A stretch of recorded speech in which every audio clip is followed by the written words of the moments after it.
Well, good evening, everyone, and welcome to Writers in Our Midst number 24. 24. Not all of them have happened here, but 24 of them, which is very impressive.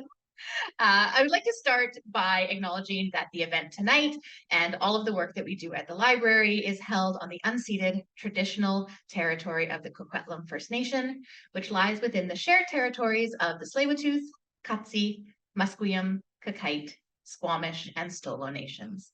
And I would personally like to thank the Coquitlam First Nation for continuing to live on and care for this land.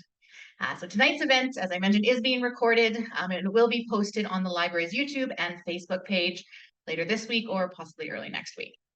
And with that, I will pass it over to Erik. I guess it's just easier to put it in.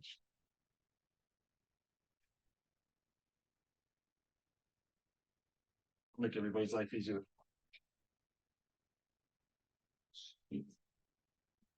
So hello, everyone. Thank you for coming out tonight.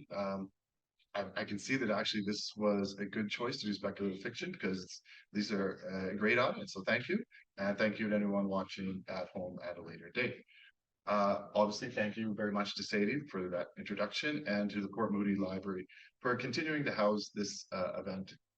It's been about 3 years that we've been here, and this has been our home. So thank you very much to Port Moody. In the spirit of speculative fiction, I asked AI to define the genre. This was its answer. Speculative fiction is a term that covers a wide range of genres and stories that involve elements that are not found in reality, such as magic, aliens, time travel, alternate worlds, and more. Speculative fiction is often used to explore what could happen if certain aspects of our world were different, or to imagine new possibilities for the future or the past. Speculative fiction can also be a way of commenting on social issues, challenging norms, and expressing creativity and imagination. I think AI nailed it. That seemed like a good definition. But I was talking to some of the authors, and even they had to look up the term speculative fiction. I guess it's a nice term that covers a lot, does a lot of heavy lifting. I actually haven't read the samples of many of our authors today, but I'm expecting a wide range of different stories. I asked Carmy if she'd go first, and reluctantly she said yes. Carmy Stubbs is a reader, writer, storyteller, and poet. She is a lover of words and the power of transformation. She is the author of 6 Knowings of Asira, and sometimes our fans write the best reviews. This is going to see a running theme tonight. So I found a blurb from one of her beta readers, Thomas S. And Thomas said, an incredibly imaginative and creative book. The story unfolds like a piece of paper that has been folded an infinite number of times, keeps opening into new scenarios and stories, surprising you as the curves round to meet itself. It's beautiful. It's better than I can write. So Carmy lives in Port Coquitlam with her husband Antonio and the newest member of their family, which I saw on your website, little doggy Milo.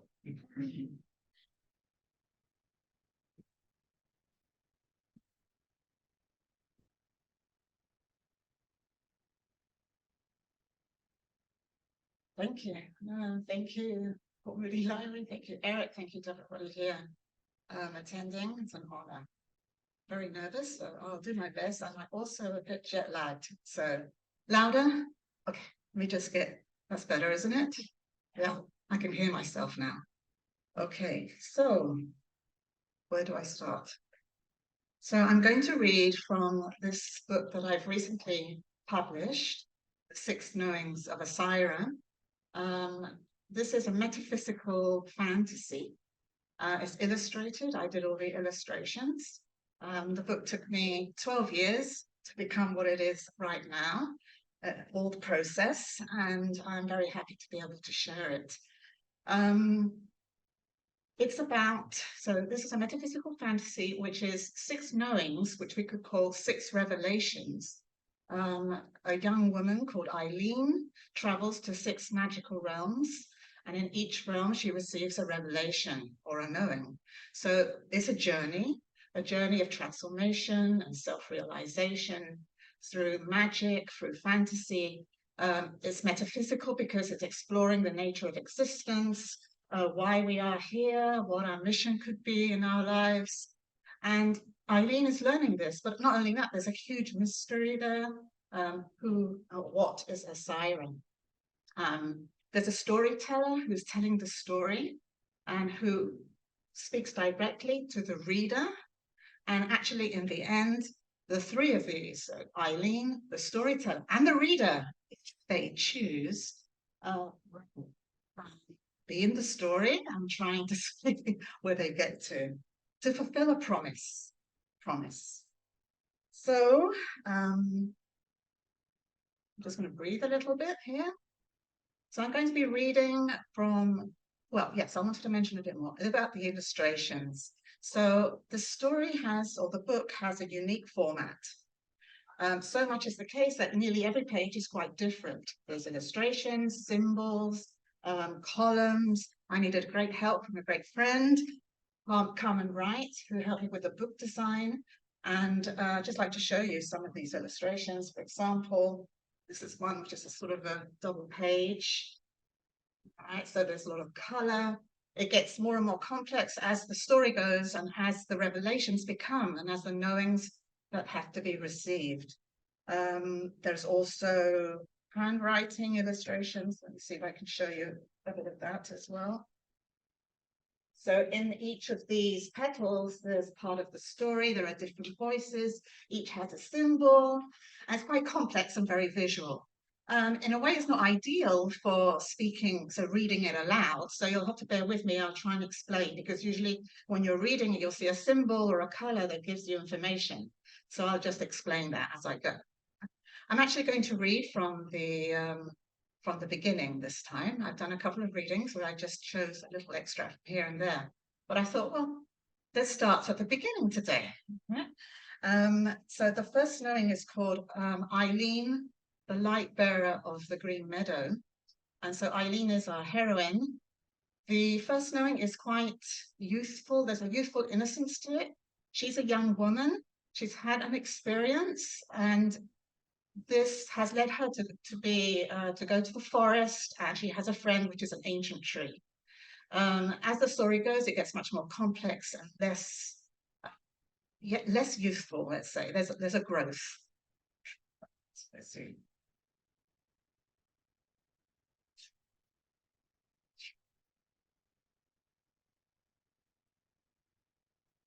Okay, just get myself organized here. So the story is going to start with a mysterious voice. There are various elemental voices which speak in poetic verse. Then there's the text and the narration. So we're going to hear one of these poetic voices that starts the story. We're going to have some music to help.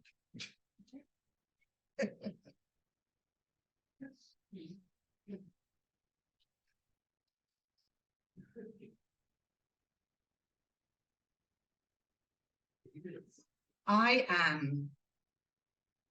I am the essence of essences.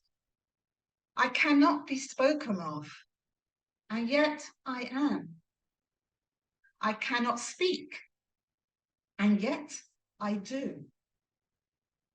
I am described in 1 billion words and pages. My voice is heard loud and clear in the open heart. Yes, mystery is my name, if I had one. I am the light of lights, the mystery that clarifies all. I am the untold of and the retold. Hear me, children of the earth and sun, hear me.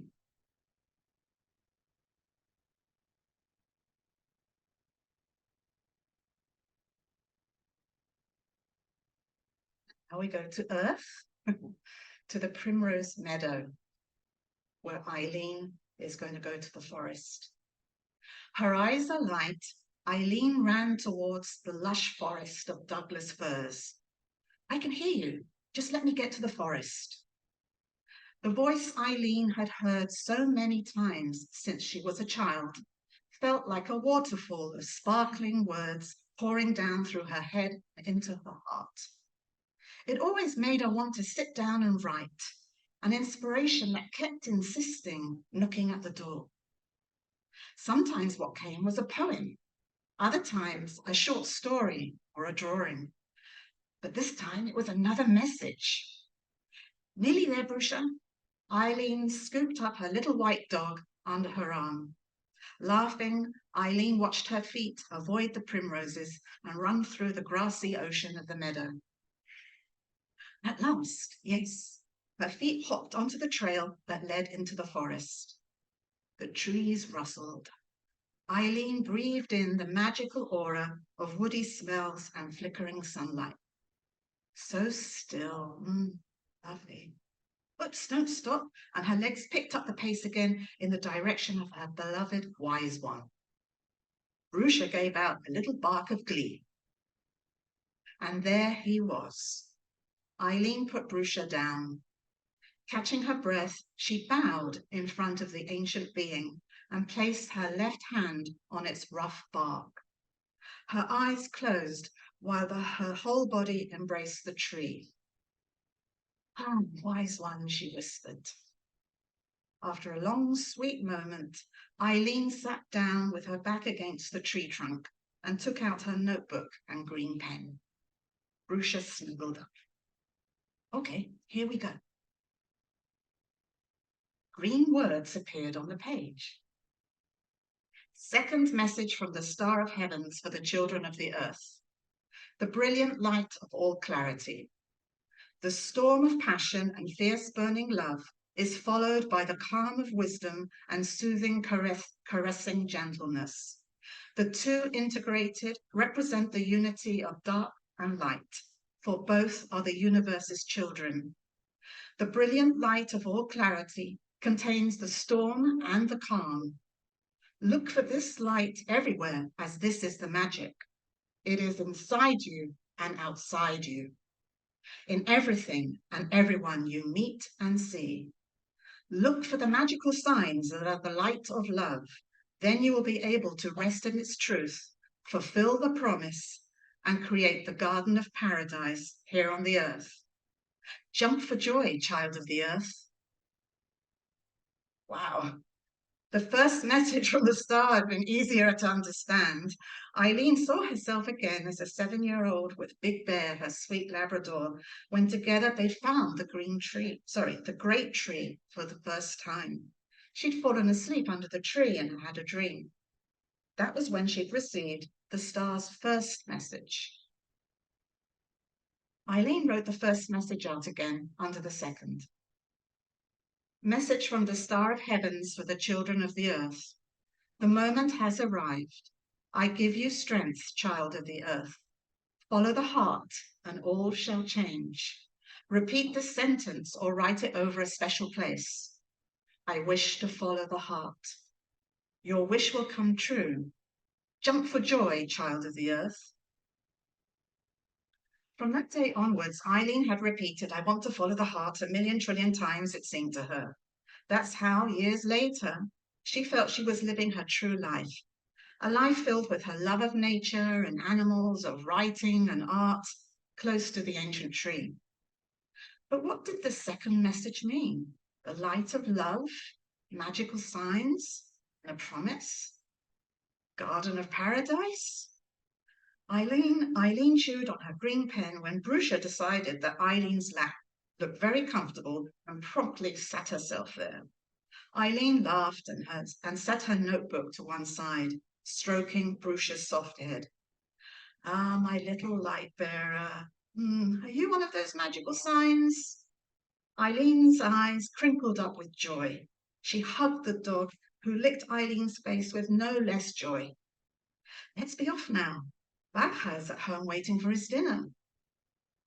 But instead of getting up, Eileen let herself drift to sleep under the caring branches of the ancient tree. And the ancient tree that has its symbol here has something to say. The tree is called the Tree of Lands. Eileen, Child of the earth, I cherish thee. Solid and rooted am I, ancient and new. Never do I tire, my branches ever uplifted and protecting. Listen to the star, as on earth, as on sun, the light of love, never ending, the garden of paradise, the meadow of meadows. Eileen, Eileen, Eileen.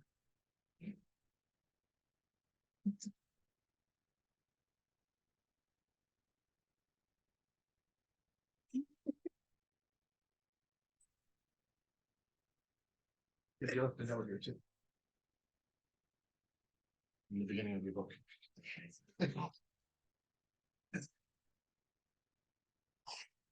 First impressions of speculative fiction. It's much easier, I think, to be a mystery writer. I think any of my books can fit into your one. Gabrielle Lefay has lived all of her life in the Lower Mainland and studied English literature and creative writing at UBC. She worked in integrative health for many years. The Shield of Light, a fairy tale of our times, is her first novel. For some reason, I didn't write down who quoted this or who wrote this, but it's one of your reviews from Amazon. This person said, this is a unique story that could easily become a classic novel. There are many teachable moments in this novel that would cause anyone of any age and any type of person, from the spirituality attuned to even the most pragmatic, to ponder. So another beautiful review. And I think that was just like 1/4 of it. So excellent. People say that same things about my writing sometimes, but can't wait to hear it. Gabrielle.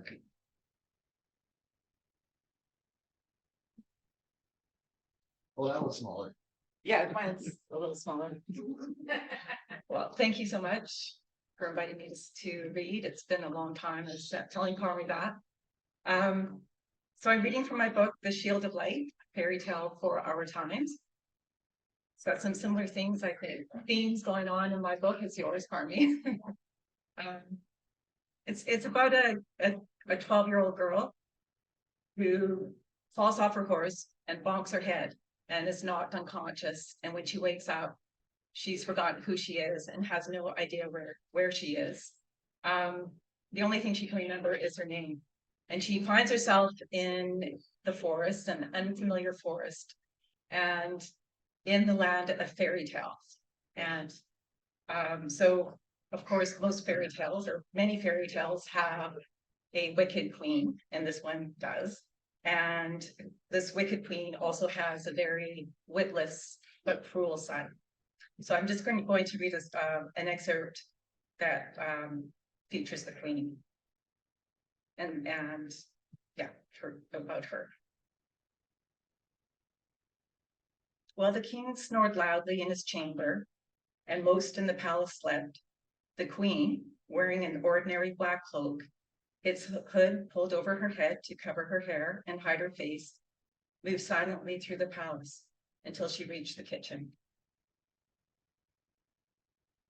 She opened the door leading to the gardens and orchards.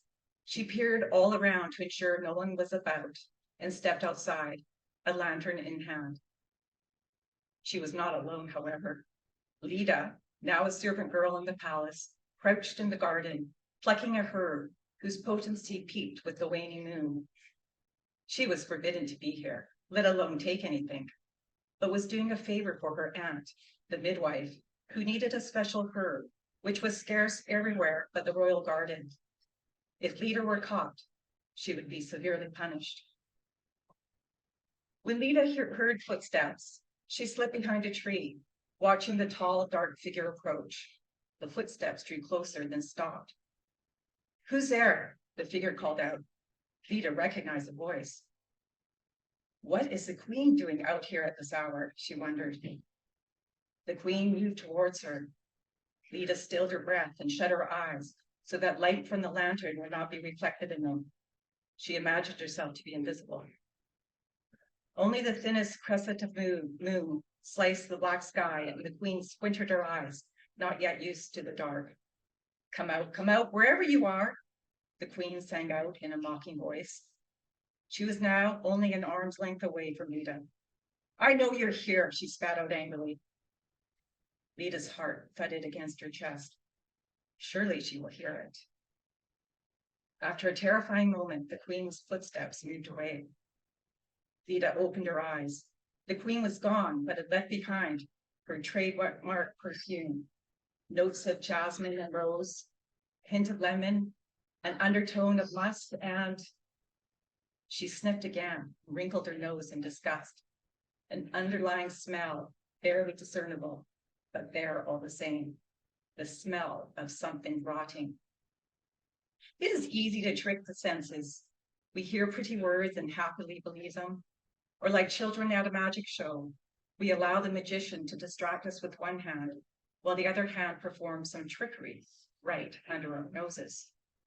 Smell, our oldest and perhaps most dependable sense, cannot be so easily, as it is impossible to truly extinguish a bad smell. While our eyes and ears may be tricked, our noses cannot. Should Lita follow the queen? The sisters had taught her that just as it was optimal to harvest certain plants during a waning moon, so too did unnatural things peak during the darkest nights. Lita shuddered. She is up to no good. I wish I could speak with Arthur or the sisters, she thought sadly, but they were all dead, slaughtered in the old forest. With a heavy heart and feeling very much alone in the world, she gathered the treasured herbs and left the garden. Who was that in the kitchen garden, the queen wondered as she'd hurried through the forest. She knew it wasn't some animal scurrying amongst the lettuces. No, a human, a female, as women exuded a certain scent when they were afraid, and she could smell it. She smiled.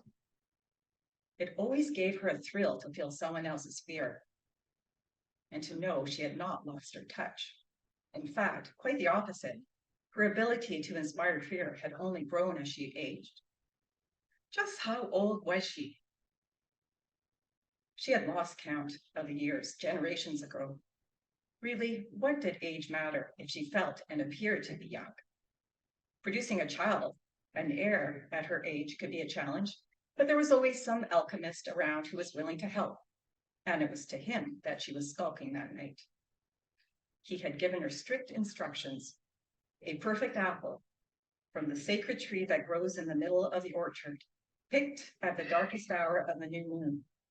She was to take the apple to him immediately.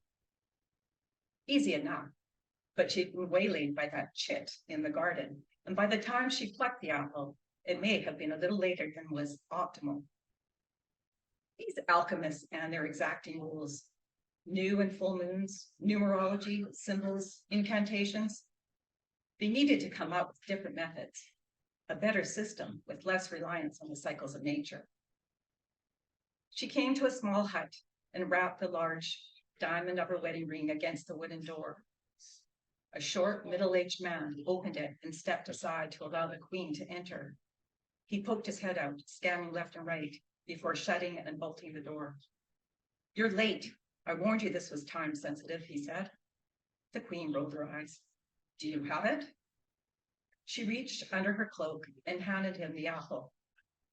The alchemist carefully polished it with a cloth and examined it in the light of a candelabra, while the queen made scary faces at a monkey who began to tremble and screech in terror before dropping dead to the floor of its cage. This apple has a worm in it, declared the alchemist. It was dark, said the queen, shrugging. The quality of the seed determines the quality of the child, he rebuked. The queen, already much taller than the alchemist, drew herself to her fullest height and loomed over him. You forget to whom you speak, alchemist. Make it work. I am paying you enough. She dropped a pouch of coins on the table and left. A few months later, it was announced that the queen was with child. She was changed by pregnancy. While many women glowed when they carried a child, lit up with love for and from the new life within, the queen did not glow, but wore a new sly look on her face, of someone who had gotten away with something, as indeed she had. It was the look of the practiced criminal, contempt for the gullibility of the people around her who were so easily tricked, and pride in herself for tricking them. The queen's darkness grew even darker, as though a hole in the velvet of space and time had been torn open. People instinctively kept away from her. Children playing hopscotch or skipping in the streets scattered when they sensed her approach. The king, however, was as blissfully ignorant as ever of the change in the queen. He continued to spend as little time as possible with her, attending to only the minimal of his duties, letting his capable wife handle all other matters. 10 months after her visit to the alchemist, the queen gave birth to a boy. When the swaddled child was shown to the king remarked that he did not resemble him in any way, but was an exact copy of his mother. It was true. He had her dark eyes, white skin, and long, slender fingers. He resembled his mother in all ways. Not a bad thing, as she was fine looking. But a man, upon seeing his wife's baby, can't help but search for a hint of his own features. He's a baby. He doesn't look like anything yet. I'm sure he'll get your nose or big ears or something, the queen said dismissively. But as the child grew, his resemblance to his mother only increased, both physically and in character.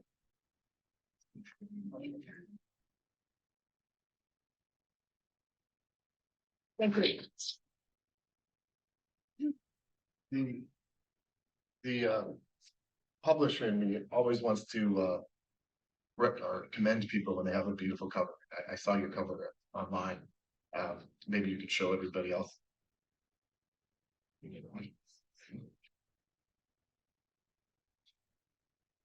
Did you hire somebody, or was that you? No. I did it. Little help from one of my sons. That's what sons are for.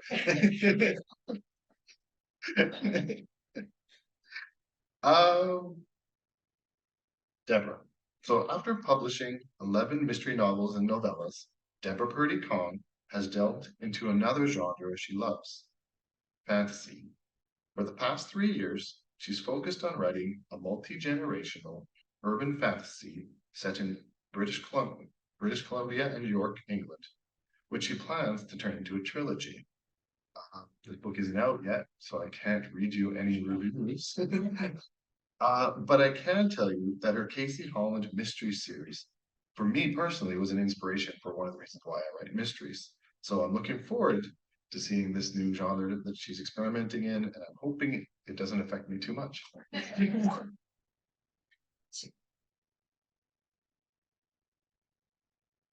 You know, I just realized it was exactly almost to the day a year ago that AJ and I were launching our books here tonight. Yeah, it was the 15th of September, pretty sure.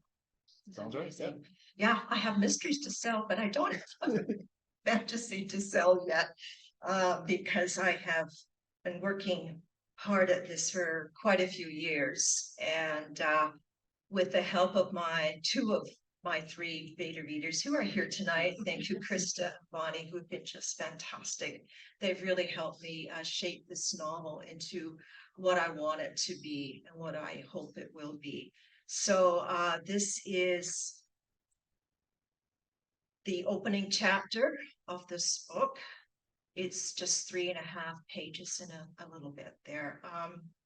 It's an urban fantasy, as Erik mentioned, which for those who aren't sure, mixes reality, everyday life, people, places, and things with a magical component. So how much you do really depends on the creator's imagination.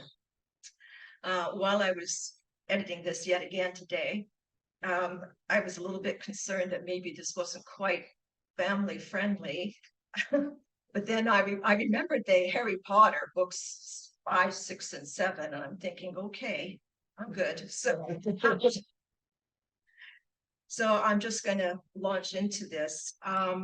One little thing, the 2 characters in this scene, the matriarch Cece and her husband Winnie. Winnie speaks telepathically, so when I'm reading it, it's italicized in the text, but it might not be clear to you as I'm reading it aloud. So if I think of it, I'll just wave my hand when I do this. It's Winnie talking. I don't use a lot of dialogue tags for italicized conversation here.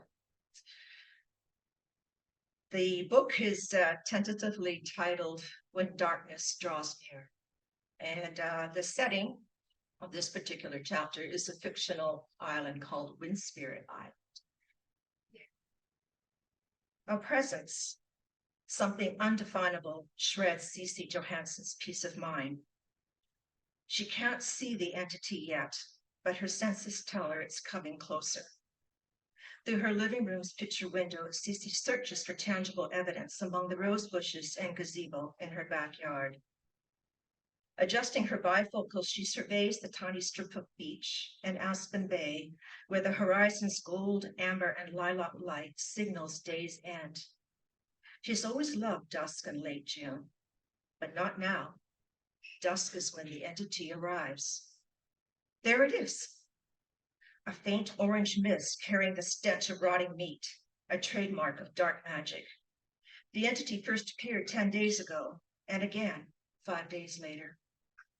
Once she understood this was no accident, Cece cast a protective spell around the property.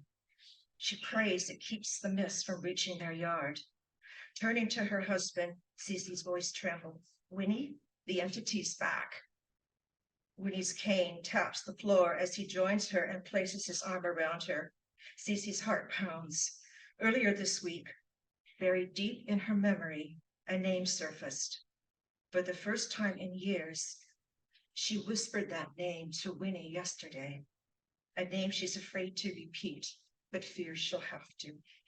Sliding her hand beneath Winnie's long white braid, Cece clings to him. What if the ward doesn't work? Stay calm, my love. Since his stroke, Winnie's telepathic skills have developed exponentially. What she wouldn't give to hear her husband's soothing voice again. Holding her breath, Cece watches the entity stop and hover. If I'm right about the source of this thing, then our family's in danger, she murmurs. Nira and Reagan need to come. They'll want to know why. Cece releases a resigned sigh. I'll tell them the truth. Are you prepared for that? No, but I have to, for all our sakes. She strokes Winnie's weathered cheek. Can you persuade Grace to come home? She's vulnerable on her own out there. Winnie nods. As it happens, Grace is contemplating returning. Really?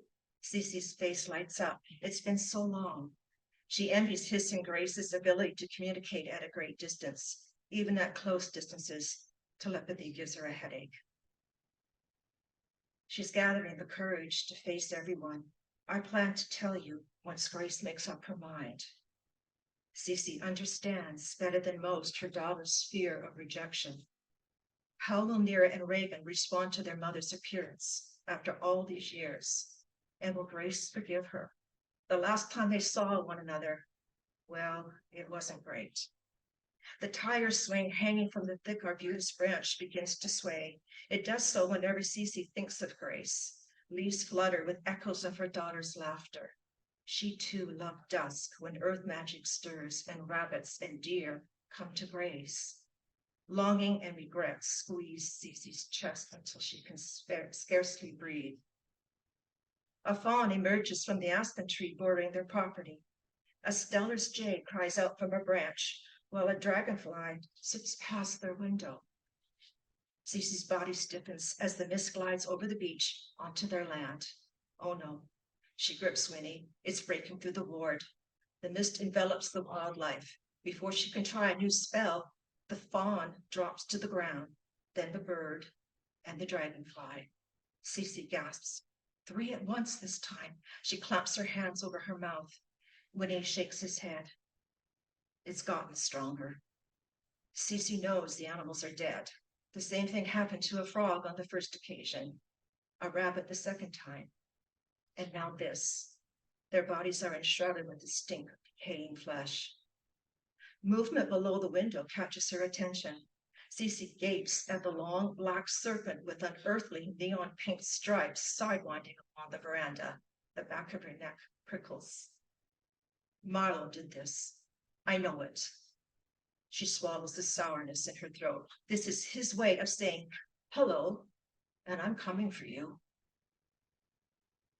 After all this time, it makes no sense. Where dark magic's involved, there is no logic, only horror. She has to do something. Tonight she'll perform a ritual beneath the stars and waning moon, attempt to banish this malevolency once and for all. She'll prepare her tools, cleanse her home. She'll pray to God and Goddess, the deities, and the ancestral guides. But what if it's not enough? Anxiety makes Cece's stomach flip-flop. She breaks her hold on Winnie and rushes upstairs to their bedroom. Breathing heavily, she uses the step stool in the closet to reach the top shelf. She slides photo albums to the side, then lifts the old shoebox she hasn't touched in eons.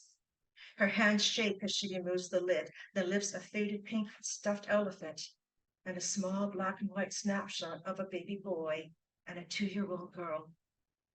Gazing at the photo, her heart seizes with renewed grief. Cece plunks onto the bed. Tears blur her vision. Winnie enters the room and sits beside her. I'll tell our girls every shameful, agonizing detail. Cece wipes her eyes, and I pray they'll understand. Winnie's eyes glow like dark, polished jade, mesmerizing and compassionate. Believe in them, Cece. They'll accept your truth, and you'll fight this menace together. We need one another. I know. Cece wraps her arms around Winnie and holds on. I'll do whatever it takes to protect our family and our legacy. Marlowe will not defeat the Roland witches. Not again. Not ever. Her eyes well up once more. So mote it be. Tears flow down Cece's cheeks. They drip off her chin and onto the little photo she can't let go. And that's the end of chapter 1.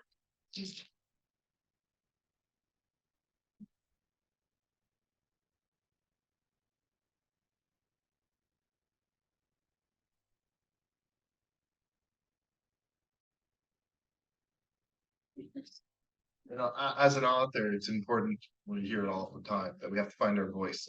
I still hear Debra Purdy Kong in that, so. And that's definitely a good thing, because I've read all your books. Krista Wallace is a fantasy writer, musician, audiobook narrator, an excellent audiobook narrator, I should say, actor, podcaster, mother, gran, lover of pie, dark chocolate, and fine single malt scotch. She writes and records in a closet in Port Moody and can often be heard singing with the big band Bat Jazz and her duo, the Itty Bitty Big Band. I'm going to return to my stick of reading the reviews, and I found this one is a quote from Leafy Baby.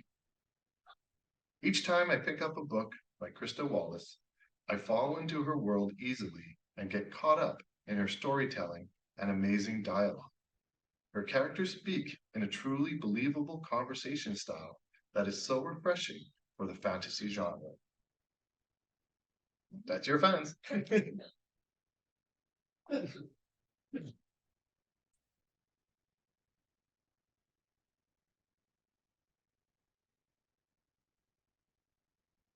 And for something completely different. I am going to read from Gatekeeper's Key. This is my first novel. I'm working on books 4 and 5 simultaneously, so it's a trilogy in 5 parts.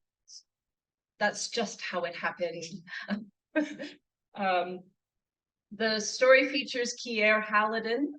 She walked out of a cornfield at the age of 3, and 20 years later, trained as an elite warrior, she leaves home to find out who put her there and why.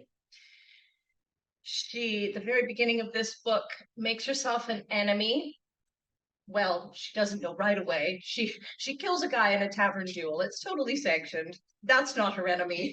He was a bad enough one, but he's done unwittingly by doing so, she's made herself a few other enemies because the guy she killed had friends. Who knew? So she's now joined a company of travelers, and she has been pursued. She has evaded capture, and in doing so, lost her knife, which she's now hoping to try to replace. They have stopped in a little town called Patarack, and she and her fellow traveler, Gisela, who is the mage of the group, are going to go into the market and do some shopping. The chapter is called The Folly of Shopping. We're also going to hear a few other names mentioned.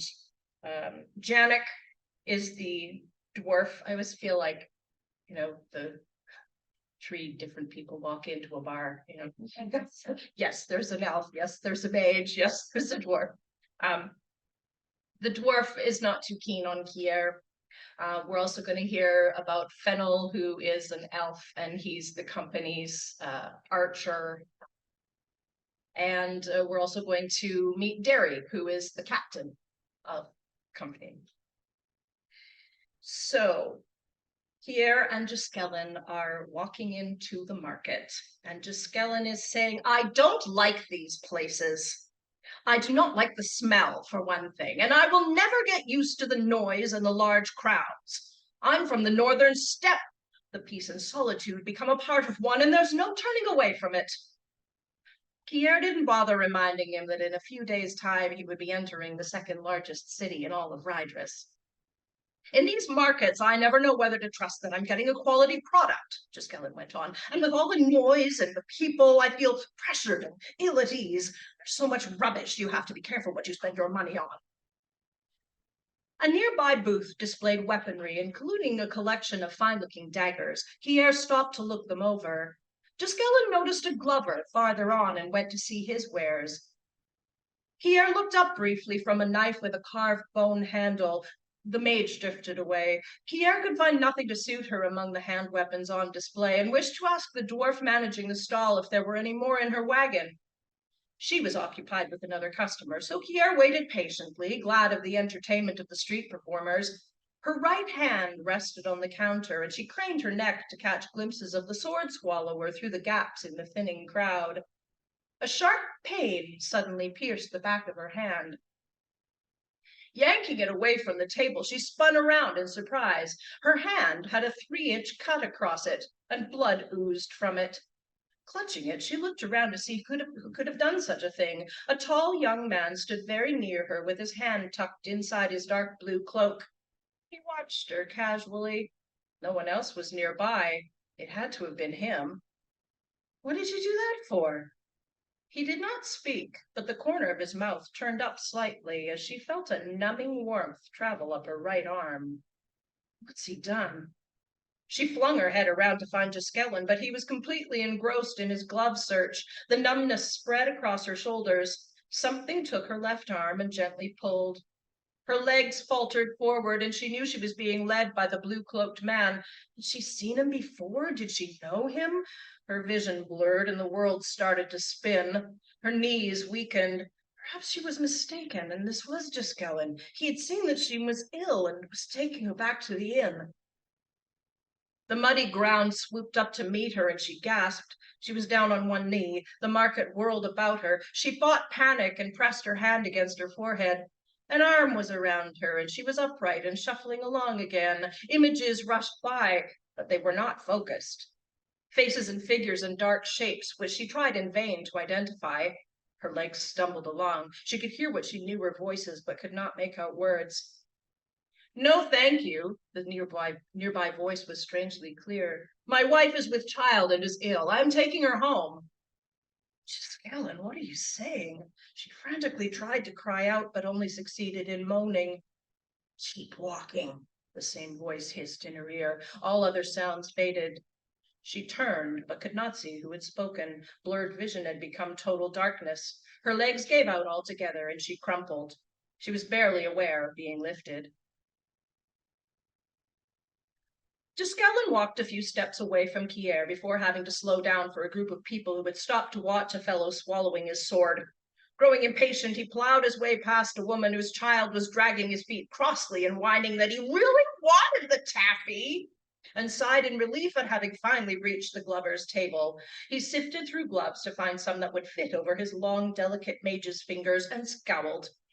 He searched through every pair of gloves on that table, and not a single one fit. They were either too large in the palms or too short in the fingers. The poor tradesman had tried his best to find just the right pair and seemed sincerely dismayed that he had been unable to help his customer. Gisela had almost resigned himself to the fact that he would have to have a pair custom made once they got to Shale, when the glover pulled out a canvas sack from under a shelf behind him. These are each flawed in some minute way, he explained apologetically, and Gisela thought, that's not surprising. But you may wish to look through them all the same. He laid the sack in front of the mage and untied the drawstring. Gisela glanced at him doubtfully, but shuffled through the mass. String tied around the thumbs kept the pairs together. He was about to give up when he came across a black pair with oddly shaped fingers. His attitude took an abrupt turn for the better. These are exquisite, he said. Why did you not show me these right away? Indeed, they were finely crafted of the softest leather, yet appeared to be very durable. He slid his hand in and was delighted that they fit perfectly. Just what I have been looking for. He grinned broadly and held up his hand, looking over in hopes of catching Pierre's eye to show her how successful he had been. She was not where he had left her. Curious, he hoisted himself onto a nearby crate and felt a slight anxiety when he could not find her. Then, as his gaze scanned the crowd, he saw a strange sight. There was Pierre, but a man in a deep blue cloak had her by the arm. Was that not the same young man he had seen in the doorway of the guild house on their way here? A bad feeling seized him, and he dropped the gloves. Mumbling a quick, I'll have to come back later, he moved away and vaguely heard the glover mutter, damned northerners. The mage's methodical mind raced. Was it one of Ronav's men again? But why would she go with him so willingly? It occurred to him that he would need help in the event that she was being taken to a place where there would be more foes than he could handle on his own. As Gisela darted in and out and around the marketplace patrons, he cursed himself for not heeding Valraker's direction to keep his eyes open for the girl's pursuers. He had to send a message to one of the others. Any more than one would tire him and take up too much time. He would have to stop to concentrate and could lose her. Which one? Certainly not Janek. The dwarf would ignore the message, thinking that Ronav was welcome to the girl and she could just rot as far as he was concerned. Up ahead, Gisela saw Pierre in her dark green cloak drop to one knee. The man hauled her up again and supported her as they increased their pace and disappeared behind a baker's stall. He's drugged her. They wanted her alive, or else he would have just killed her. I will call Derry. Derry was at the inn, which was only a short distance away. If she was poisoned, Derry would be needed. Besides, Fennel had been with him. They would both come. Gisela rounded the corner and caught a glimpse through the throng of Pierre's escort making a beeline for a narrow road that headed into the western quadrant of the town. Trusting to chance that their direction would not change, the mage stopped short. Vaguely aware of someone swearing at him for nearly causing a collision, Gisela drew his staff toward himself, bowed his head, and closed his eyes. His shaman-trained mind took only a moment to focus in the trance. Darkness surrounded him, and his deep breathing made the only sound as he concentrated. Derry, Marketplace, West Side, your kit and Fennel. He came out into the light again, hoping the message would suffice, and shook off the lightheadedness brought on by the spell. The fleeing pair was nowhere in sight. Gisela ran, his bare feet getting little traction in the mud. Surely the crowd could see he was in a hurry. Why did they impede him? As in a bad dream, every person in the market seemed to have chosen that moment to head in the opposite direction from Gisela.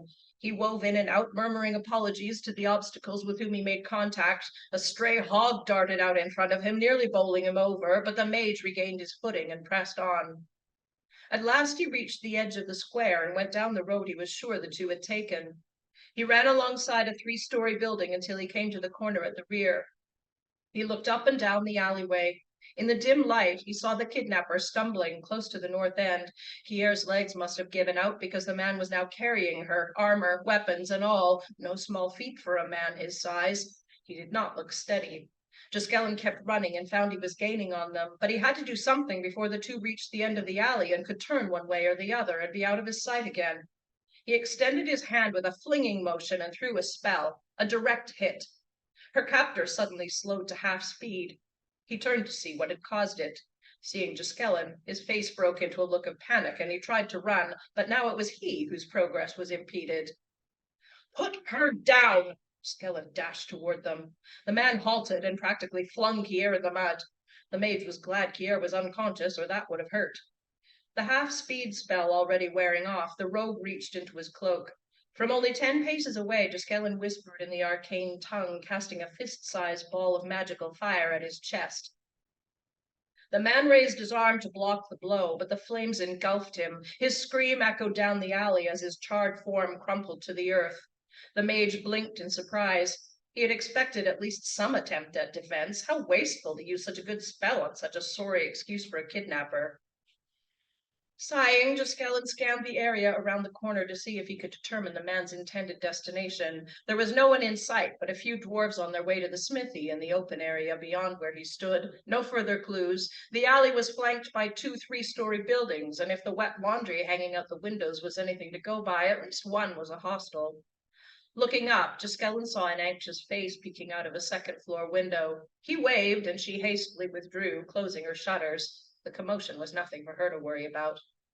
Gisela poked through the still glowing heap of carbon with his staff to see what he could find of value that was not flammable. There you are, an exasperated voice called, and Fennel sprinted up. It took me ages to find you. I'm sorry. Derry sent me on ahead because I can run faster than he can. He told me to find you on the west side of the square, but he didn't say anything about running up and down alleyways. I hope I'm not too late. Dear goddess, what has happened? He finally noticed the prone body of their comrade and the smoking remains of another. We had a brief adventure, Pierre and I, during our visit to the market. That is to say, we each had an adventure. They were rather separate. The mage felt his staff butt against a hard object. With a closer look, he picked it out with a handkerchief and slipped it inside his robe. Derry appeared around the corner and jogged along the alley, carrying his physicker's kit immediately to Kier's side. Is she dead? Fennel asked, his brow creasing. No, Gisela said before Derry could speak, but I believe she's been drugged. He removed the dead man's boots, which were only a bit blackened. I don't suppose it occurred to you not to kill him so you could find out for certain who he was. Derry checked Kier's pulse and breathing. Stop here.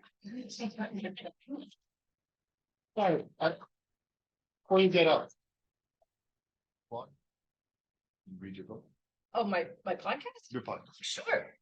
So I'm an interesting, different sort of case because I published my books in audio first. I got into audiobook narration through my friend Brian Rathbone I met at a writing convention, and he set me up with doing my first ever audiobook. So I had all the equipment. So during the pandemic, because you've got nothing better to do than to read stories aloud, I started a podcast in which I read 1 chapter at a time. 1 chapter per week is what I was doing. And so by the end of X number of weeks, I had an audiobook as well. So all the books 1, 2, and 3 of this series are up on the podcast. And then I published the audiobooks as well. And then I put them out in print and ebook. My standalone novel called Griffin and the Spurious Correlations is contemporary fantasy humor romance. It was up on the podcast, but I did an extensive edit of it before I put it out in print. So I pulled the podcast because there were so many changes that it was no longer accurate. I'm in the process of re-recording that one, and then I'll probably put it up on the podcast again, as well as publish it in audio. So my podcast is called Totally Fantastic Title. Which I did because I thought that when you were setting it up, I thought they just needed a placeholder and I'd be able to come back and change it, and then I couldn't. So it seemed to fit anyway because anyway, there you go. Thanks, Erik. Thanks for having me.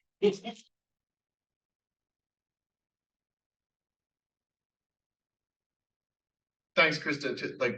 To all the authors who want to do audiobooks, advice number 1 is always don't do it yourself. So you're so lucky because you can. Like when you were reading fast and the pace was fast, I was like, is she gonna breathe? So to end our night, I got Gisela Woldenga is an author and actress living in Coquitlam. She is the author of numerous short stories, children's stories, poems, and 9 recent fiction novels. She's a longtime member of the Tri-City Wordsmiths, as many of the performers tonight were today too, and the Port Moody Creative Writing. Her most recent novel, The Light on the Mountain, was quickly consumed by my eldest son, who has read most of her books. He once even invited her to his middle school to speak to his classmates. And if anybody was nervous reading today, could you imagine reading in front of like 30 teenagers? And she held them the entire time. They were asking her questions. We actually had to stop them asking questions. So you're in for a treat. I asked my son today if he could write a witty review as an introduction for this, and he gave me, it was good. Which, for a 17-year-old boy, is a pretty good compliment. He gave the exact same review for the Hunger Games. So you're in good company, Gisela. You and Susan Collins are both good.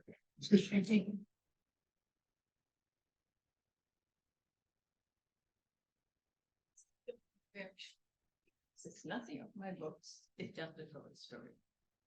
But it is totally something different from what I've heard. Sorry.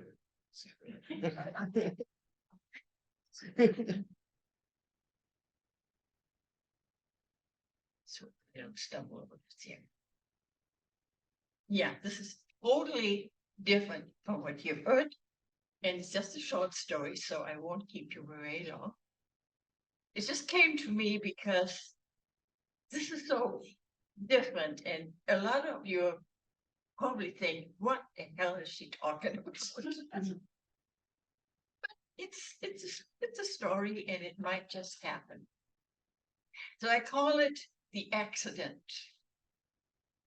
Stefan stared at the man on the stretcher.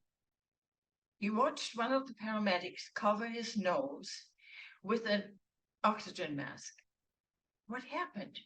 Stefan thought. Why am I standing here and I'm also on the stretcher? Is that me? He looks like me. Stefan glanced over to the car, coldly bashed in on the driver's side. Another car smashed into me, he remembered. He didn't feel any pain, just a bit lightheaded. Am I dead? A faint pulse, the driver announced. Let's get him to the hospital fast. Stefan made sure to slip into the ambulance. I'd better stick close to myself. I look different flat out like that. I could lose some weight. I guess that's what it feels like to have an out-of-body experience. He'll be in a lot of pain, the driver said. Some of his ribs are broken, and also his left leg. He might have bleeding from the head wound. Stefan wondered. I don't feel anything. This is weird. I'll stay where I am. At the hospital, he followed the gurney into the emergency room. How wonderful the doctors and nurses are. Then something like a blast hit him, and pain surged through him. He cried out. He came to, the nurse called. No, it felt better outside. Stefan fought against it. And then he was standing there again. That's easier. He let out a breath, or he thought he did. He needs pain medication, the doctor said. With 2 needles and another oxygen mask, they wheeled him out. Stefan followed. Oh, x-rays and scans. What a way to get inside information, he thought. Suddenly he saw the nurse's face about him, and the pain was back again. He moaned. Sorry, Stefan. This will be done quickly, the nurse said. You'll need an operation. I want out again, Stefan murmured. It felt better.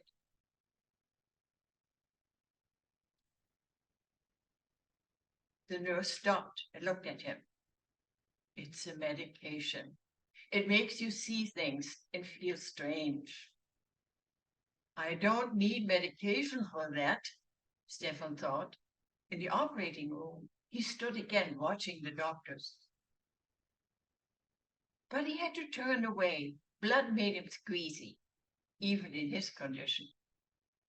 The next time he opened his eyes, the nurse's face swam above him again. Welcome back, she said. Luck was with you. You will make it. Your leg was badly broken, but will need time to heal. And my ribs, Stefan reminded her. Can you get rid of the pain? Otherwise, I would like to slip out again. Slip out where? Like before standing there, looking at myself, I guess. I'll have to explain that. He didn't know exactly how, though. The nurse frowned. You'll get medicine soon.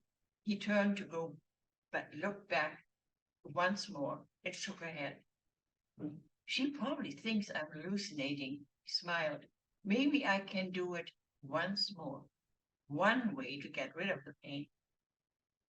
That wish disappeared when another nurse came in with a syringe. This will make you feel better, she promised, and it did. He fell asleep, but it made him dream. He was driving in his car. Bright lights hit him. An ear-splitting crash followed. He was thrown across the passenger seat against the door. The door flew open, and he found himself hanging halfway outside. He woke up with a scream. The patient across from him called out, "Nightmares?" Stefan grunted. "Yeah, pills will do that to you," the man said. Stefan ached all over. The broken ribs made it hard for him to breathe. Would be nice to slip out again, he thought. Could he? But nothing happened. I guess I'm not hurting enough. Some time ago, he had read about out-of-body experiences. He had found that thought fascinating. Somehow, that had happened to him. But what now? Can I do it again? He wondered. Then he smiled. It would scare the nurses. They might think he was in a coma. Heavens knows what they would do to wake him up. Maybe it was better to stay in his real self. Another thought occurred to him. What if he could not get back into his body once he was out of it? That would be the end. What would he be? A wandering ghost? He made up his mind. I'm going to try and fall asleep again and put my mind into getting better. After all, at some time, I'll pick up a brand new car. I'm sure the old one is unrepairable. He closed his eyes. Will anyone believe me?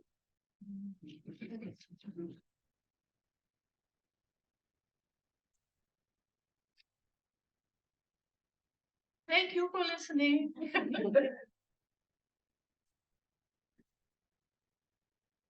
All right.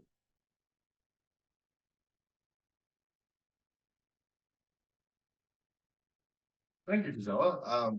Well, that's the end of our readers today. A really quick programming note. You probably noticed a trend of our 5 readers. When I do a call out, there's typically a couple of token men, but even in our romance night, there's a few poets out there that put their name in, but obviously this genre belongs to the women. I guess that's it for my content. I wanted to thank Port Moody Library and Sadie again. It's always a blast. I'm so happy to see so many people here today. Maybe it's something we'll have to revisit. So thank you, everyone.